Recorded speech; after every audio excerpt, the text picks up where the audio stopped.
Hello, hello, hello, everyone. Hello, my family. Hello, my friends. Hello, how are you doing on this Wednesday? You have tuned into the Power of Transformation broadcast. I am your hostess. I am Dr. Paula Obi. And I love to tell you what day it is and what time it is. So it is April the 2nd, 2025. And it's 7 o'clock on the East Coast. And yes, as I said before, you've tuned into the Power of Transformation with Dr. Paula Obi, where we have inspiring and wonderful confirmations. We have guests, we have heart-to-heart conversations. And on tonight, we have a very special guest. And we're just extending our discussion of our Celebrating Women's Month because I really wanted to talk to her about her amazing mom. All right, so let me tell you what we're going to do. We do the same thing every week, but in case you're new, I want you to grab your phone.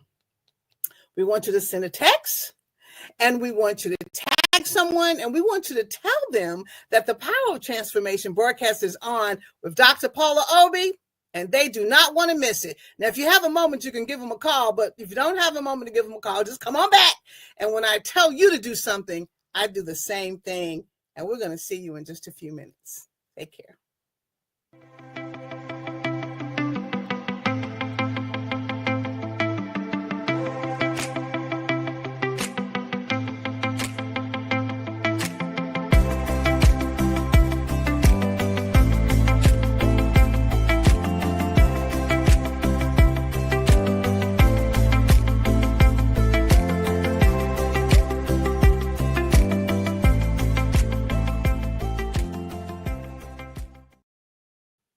Okay, so we're back, and I'm ready to introduce to you my special guest tonight.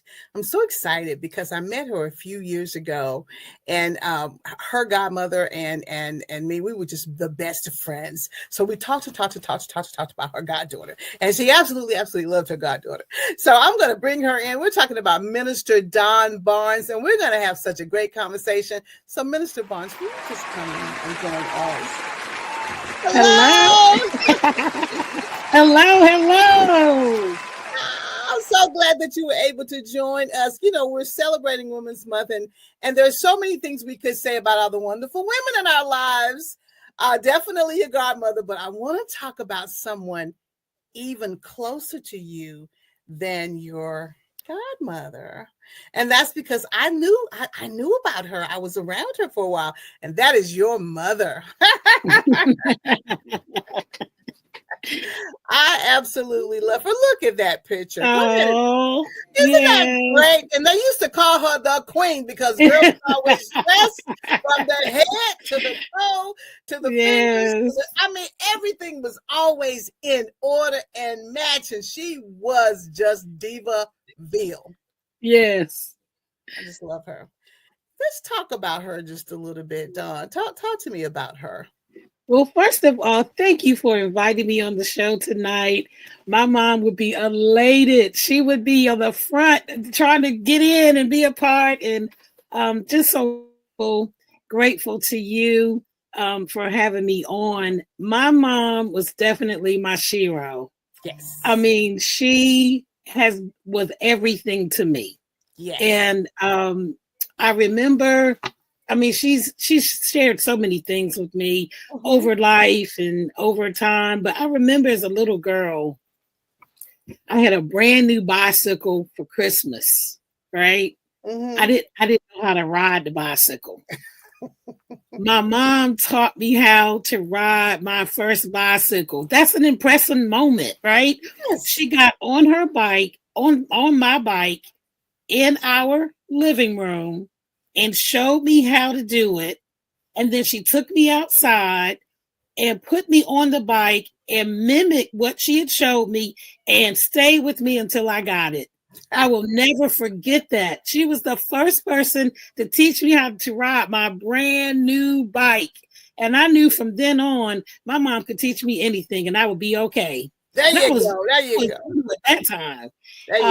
So I'm just glad to be up here. I look forward to talking about her more and sharing more about her. And I am who I am because how awesome she was. Because she created the foundation. Now we need to forget you. We took away her name, so we're going to have to give us her title and her name.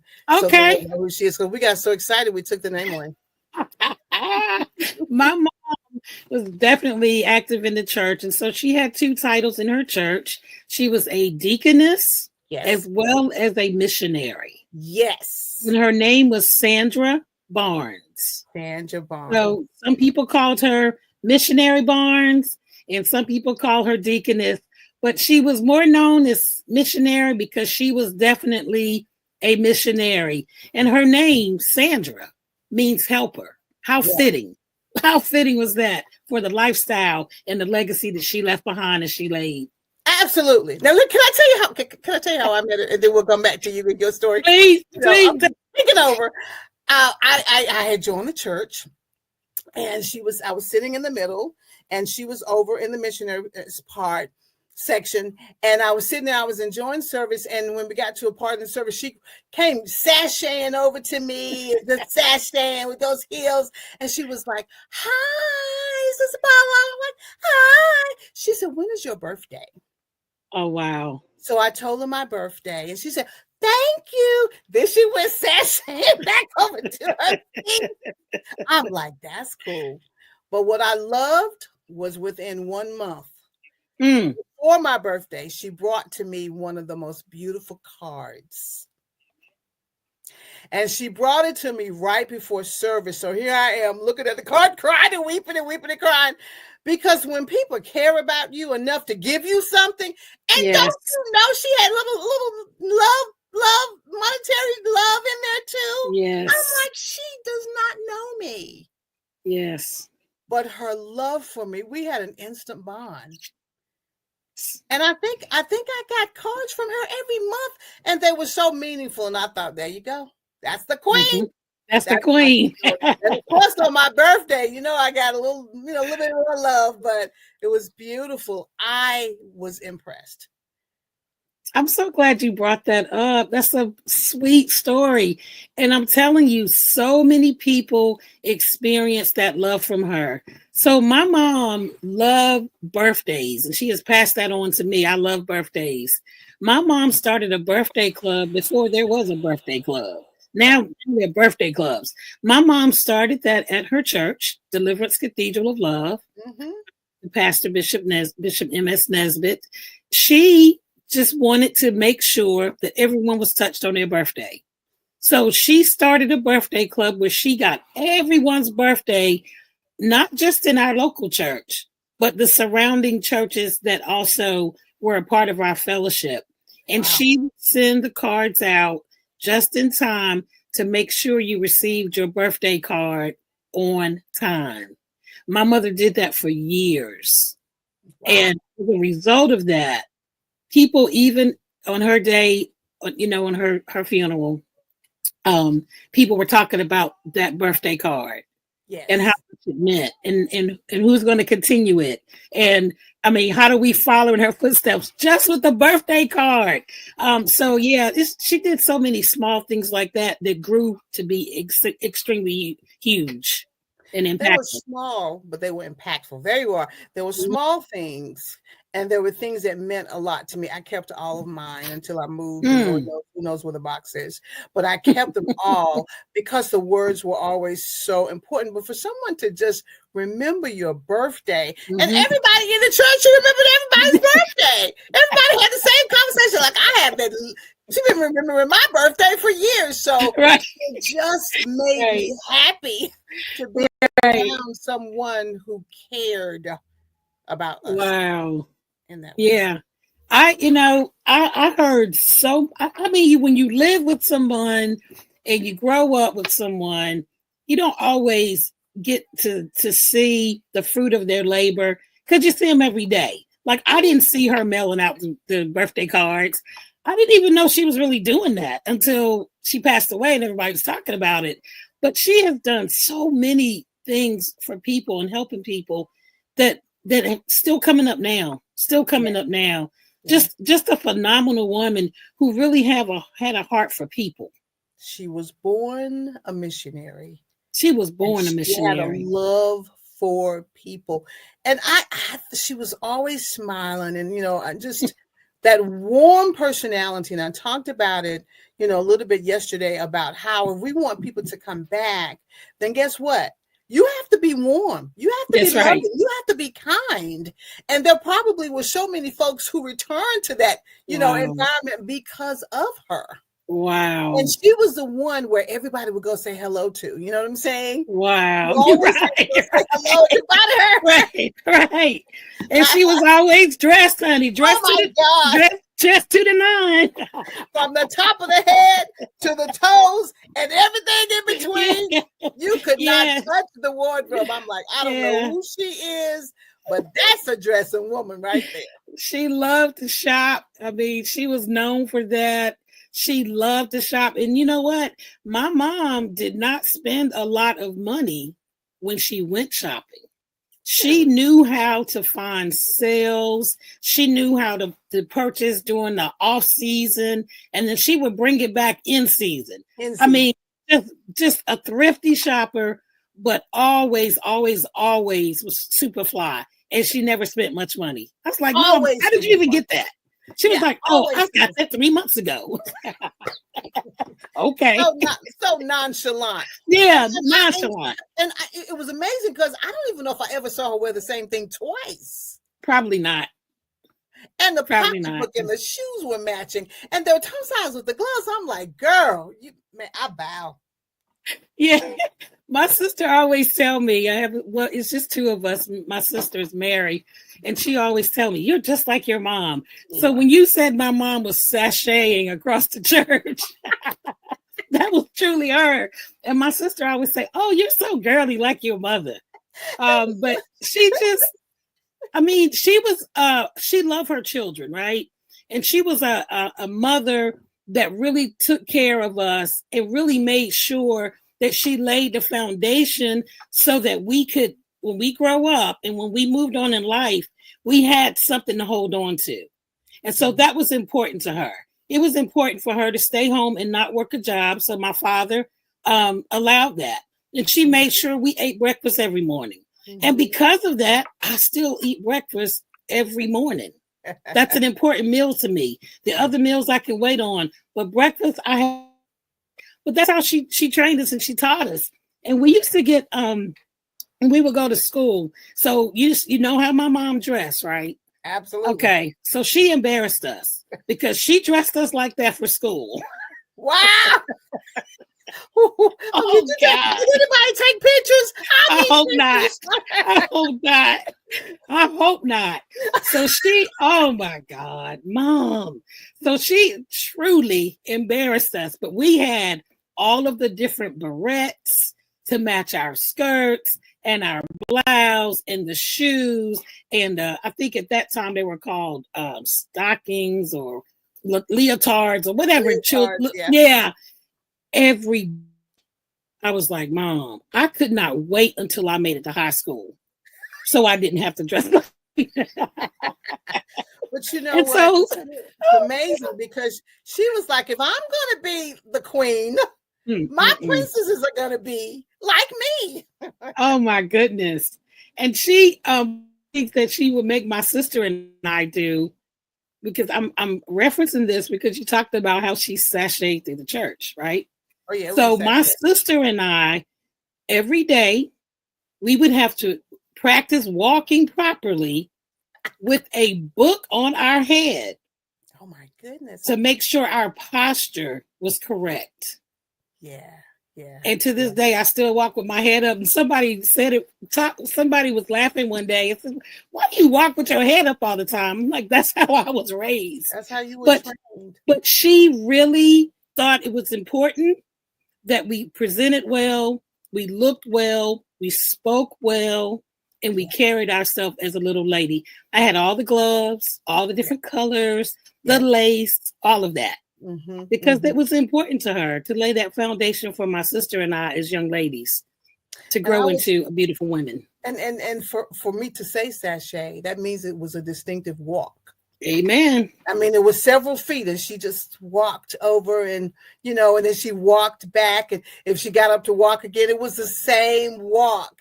very distinctive. And I'm so proud because we need role models like that. Yeah. We really do. We need people that will pour into us. So from that time, what has caused you to springboard to now? Because you're kind of like the fly girl. Well, thank you. And you've been Thank doing some you. great things, So Thank you. let's talk about how Thank you might you. be a chip off the block here. So let's talk about that a little bit. Well, my mom, the moment that I think about most that I can really say has helped me now is in her last months of battling with cancer. Mm-hmm. She was so strong. She was not afraid of death. Wow. She had no fear.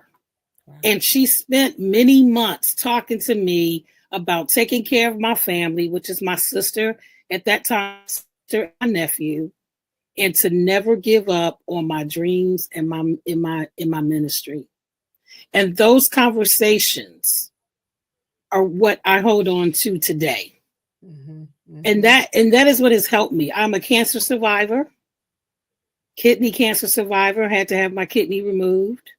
Wow. At the time of that, it was very hard. It was very difficult.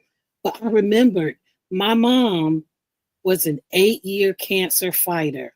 Wow. She started her battle in stage 4. Wow. And she lived 8 years later. And she never complained. And and I know it was tough because she did chemo and she did radiation. She did all of those things. She never complained.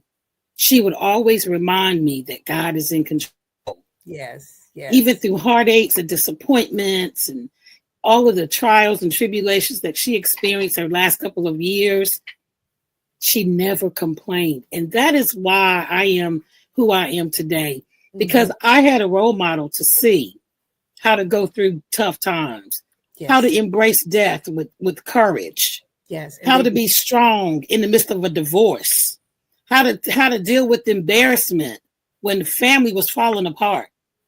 She kept her head up high and she knew that God was going to answer her very prayer. And he did.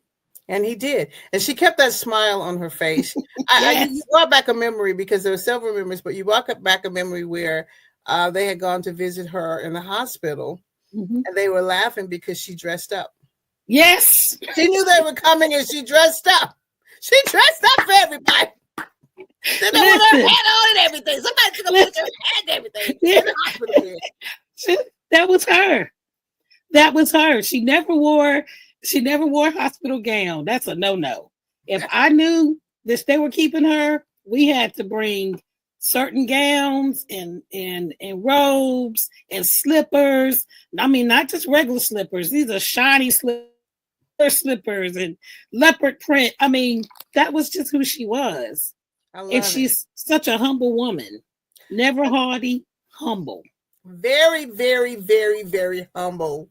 And that's what's so beautiful about someone who is humble, but they have that queendom, but they're humble about it. You don't find that often, and you don't find that in everyone.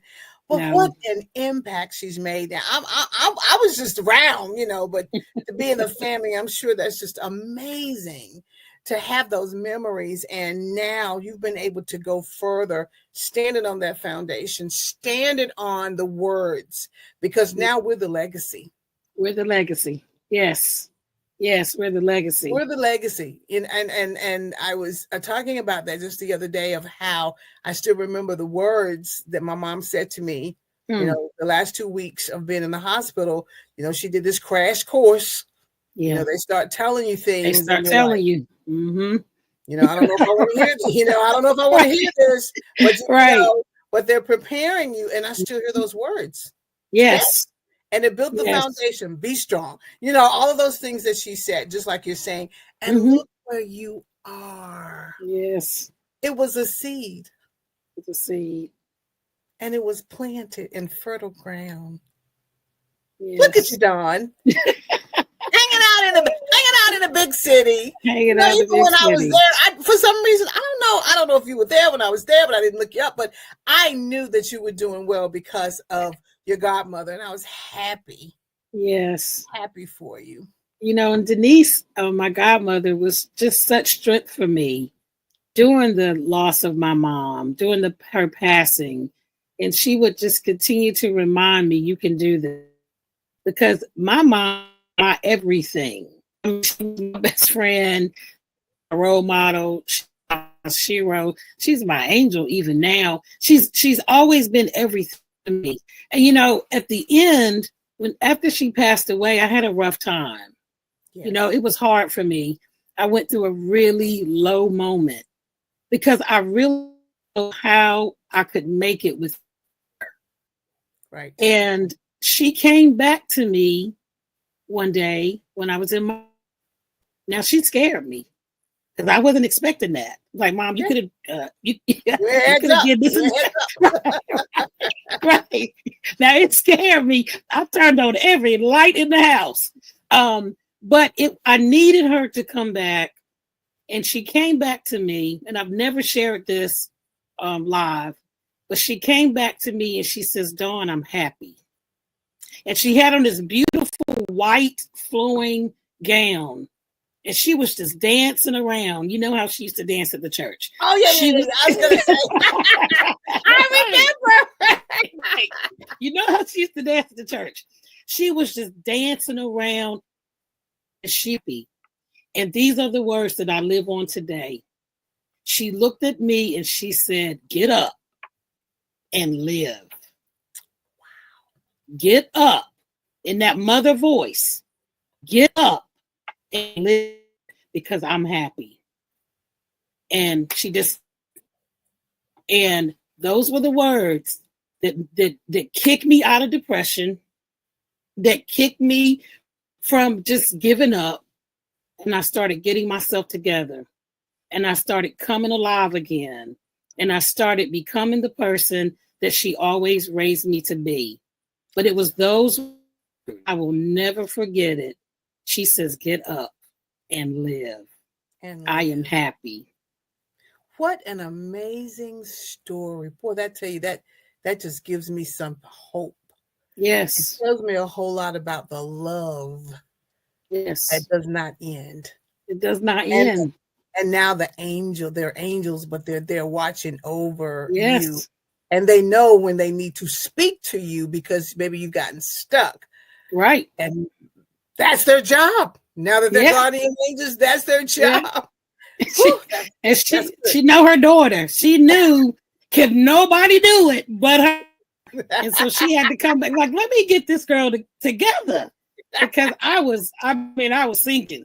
I was like, And the other thing that she did that was so powerful is my mom. I mean, she just did so many small things that became so big. Mm-hmm, so I guess my mom knew out of my sister and I would need more help. My mom put in place therapy for my sister and I for a whole year. I told you she was a phenomenal woman. I told look, I'm telling you. A whole year. I'm telling everybody else, she was phenomenal. Whole year. And the therapist called me once she passed away and says, your mom would like for you to come see me. She has already taken care of it for a whole year. I was like, what? She was phenomenal. So just small things like that are huge. Very much so. And I'm going to say this left for me. A lot of people, in our environment, our church environment, didn't even believe in counseling. Right. Grief counseling. What's that?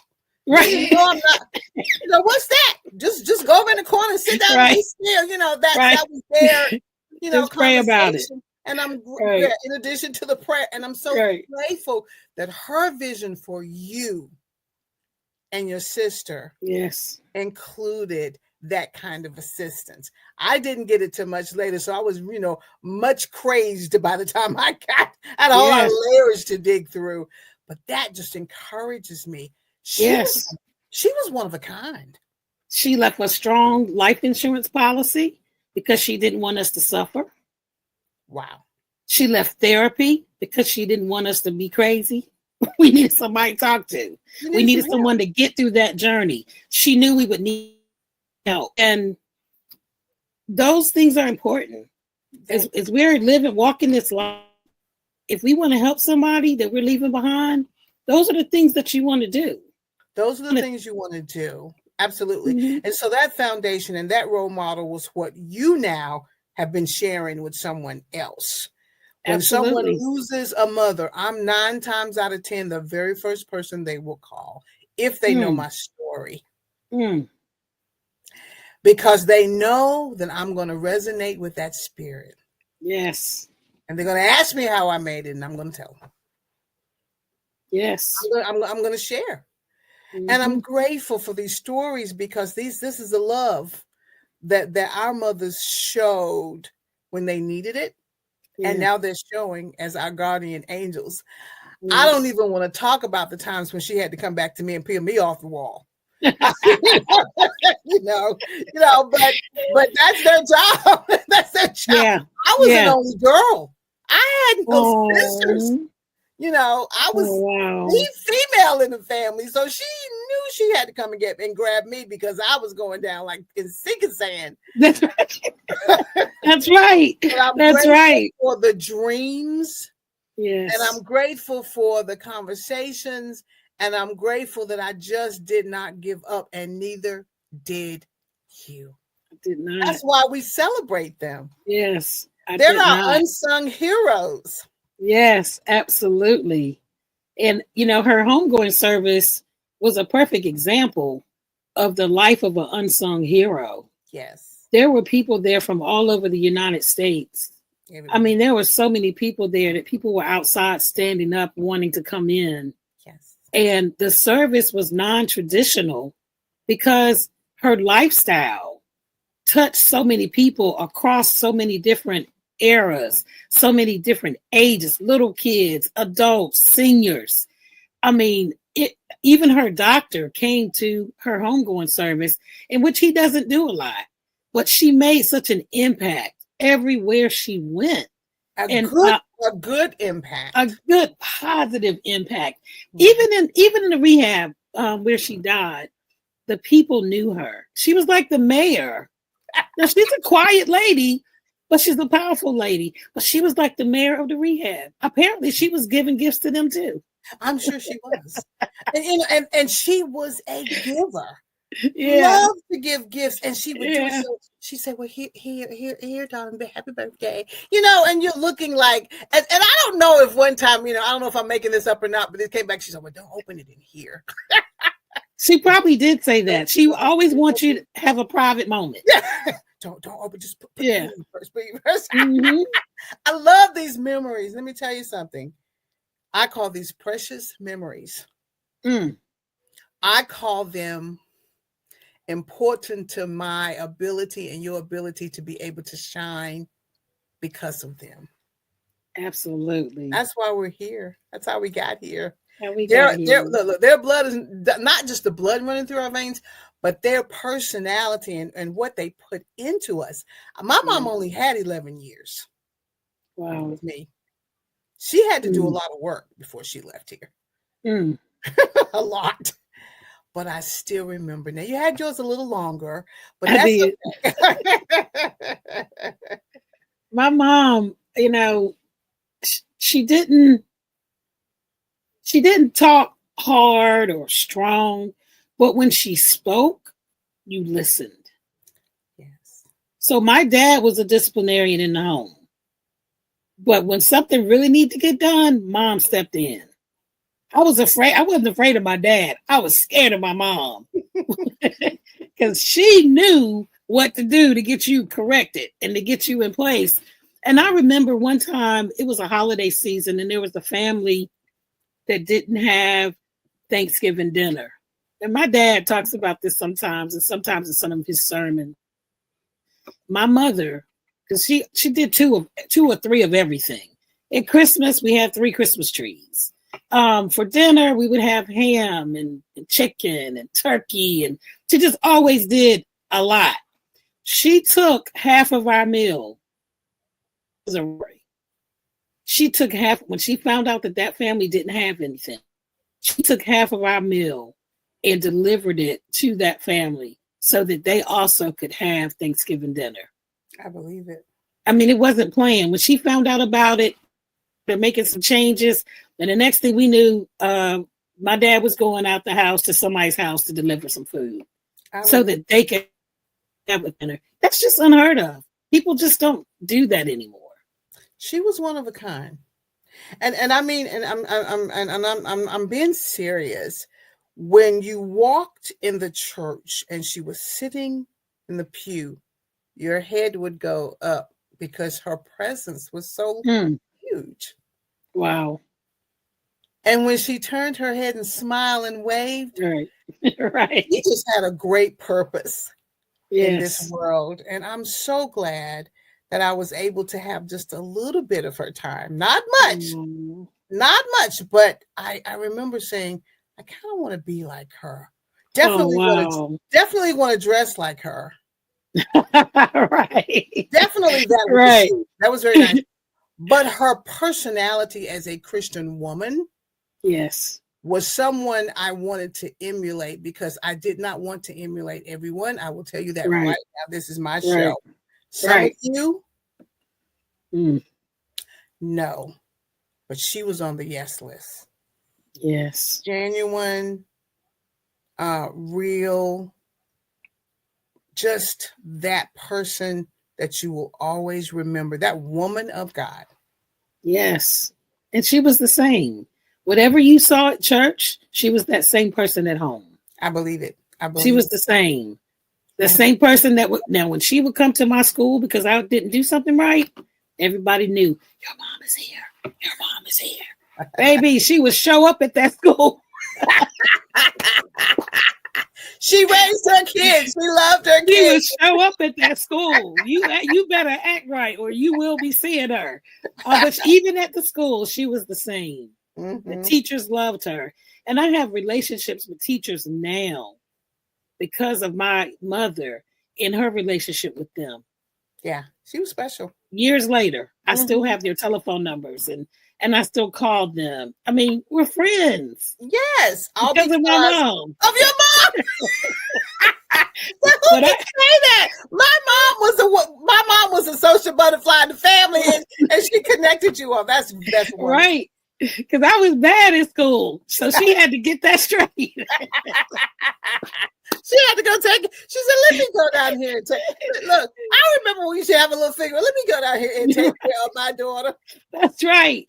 That's right. But when she came and set it straight, I was too afraid. I said, "Well, let me get this together." Yes. But even in times when it was tough for me, because there were tough times. Absolutely. Going to college and then having difficult times like trying to pass statistics. I would get nervous.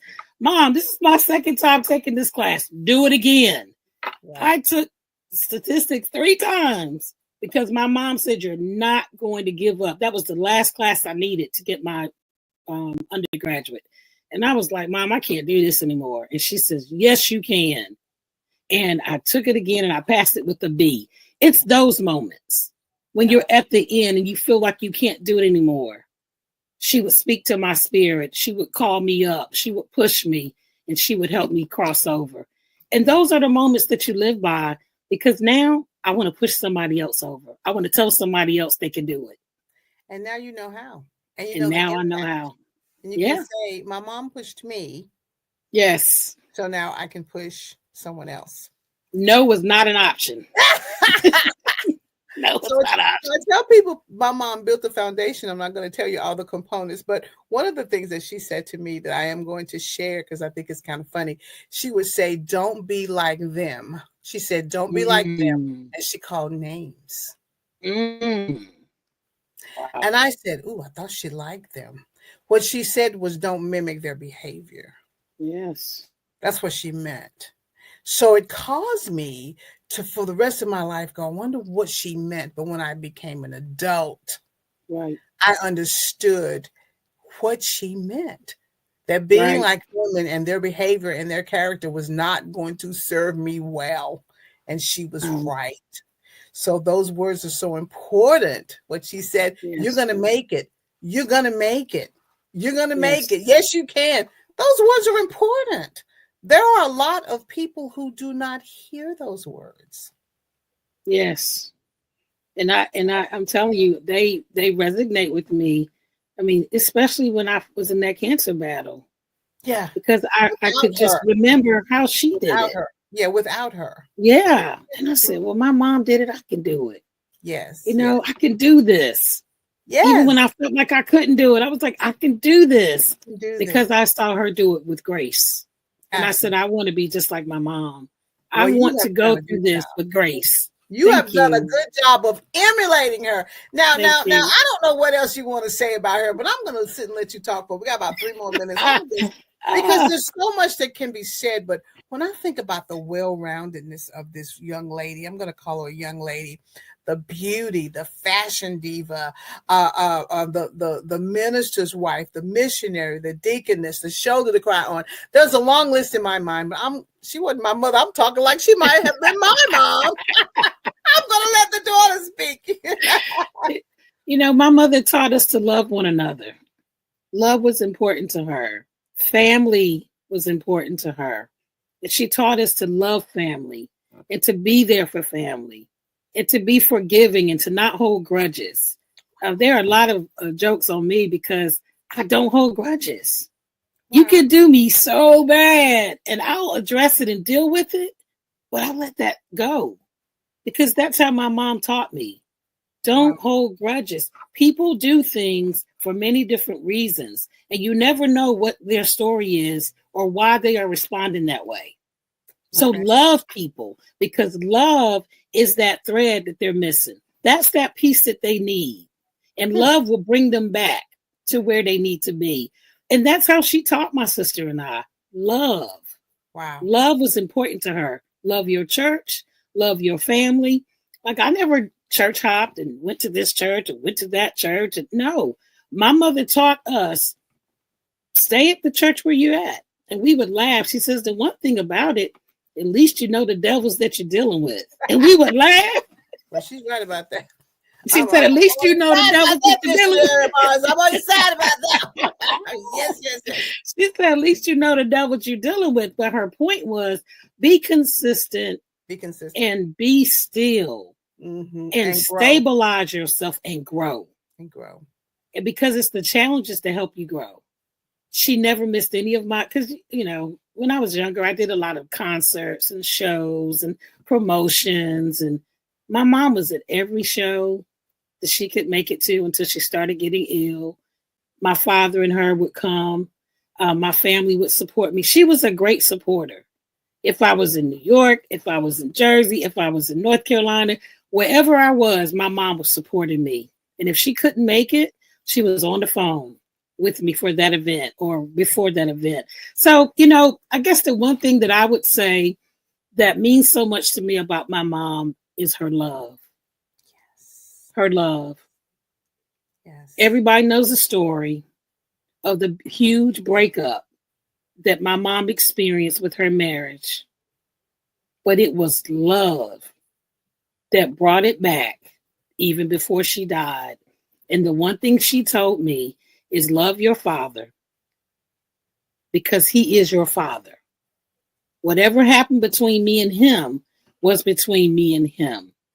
Love your father and allow him to come to my service because my dad was not welcome. She says, no, yes, he is. Allow him to come. I mean, those, you know, those, they give you these last minute pointers before they cross over. Oh yeah. Allow your father to come to the service because he was your father. And me and him, we've already worked it out. And that's love. That's love. Love through divorce, love through pain, love through cancer. She was just love. She was the epitome of love. And she taught us how to shop. So I'm sure she's in heaven right now trying to shop. Yeah, direct shopping spree for everybody that's coming up there looking like this. Right. I just love this. Now, I know we're running out of time. I know. I'm going to get the signal in just a few minutes, but in the month of April, we're going to be talking about restoration and all kinds of things. And I always ask my guests this one question, which you don't have to, come back in the month of April unless you want to, but would you come back and join us in the future? because we didn't even get to talk about all the things you're doing now because of her influence. Yeah. Because I'm sure that there are certain things that you're doing now that directly relate to how she set the foundation for you. I would definitely come back. And the one thing that I'm doing now that she launched was I am a life insurance agent. And my mom was a life insurance agent. And when she was trying to get me to do it, I didn't want to do it. Right. But as time progressed, I changed my mind and I decided to try it. And that's because of her. That's because of her. Mm-hmm. Yeah. We're definitely going to have to I'll definitely come back. We're going to have to come back. It's just so well. And then you got the purple thing going on. Purple's my favorite color. So that's right. I'm just really, really proud of, first of all, that I knew her for such a short period of time. Yeah. But I'm really, really proud that you were able to talk about her. I want to know more about her. You should write a book or something, or start a podcast or something, or, just really put her out there, because I don't know many women who were like her. Wow. And I've been in the church. I told somebody, if my mother could have birthed me in the church, she would have. Wow. But she was a special woman. I look forward to talking about it because I am working on some things in honor of her. I'm working on some leadership things for youth. And I'm working on doing some youth centers and name them after her.